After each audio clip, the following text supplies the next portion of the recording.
There's a moment where most leaders quietly quit on themselves.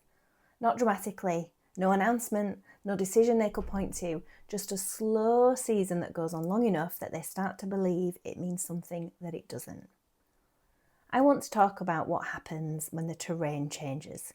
Because if you've ever set a goal and then hit a patch where progress slowed right down, I want to offer you a different way at looking at that. So think about running uphill.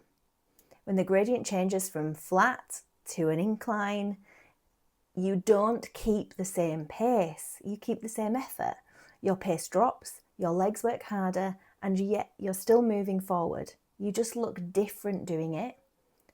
This was a realisation my lovely client G had a few months ago while actually running up a hill. She linked this to her business, because the same is true in a reduced season in business or in leadership.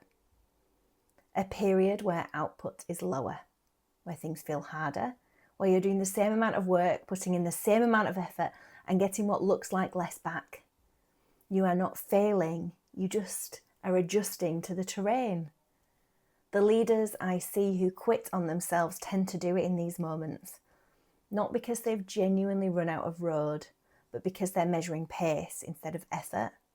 They're comparing this season with its different terrain to a season that was completely different with different conditions. You don't abandon a goal because it got harder. You need to recalibrate what progress looks like in this season. That is not lowering your standards, that is intelligent leadership.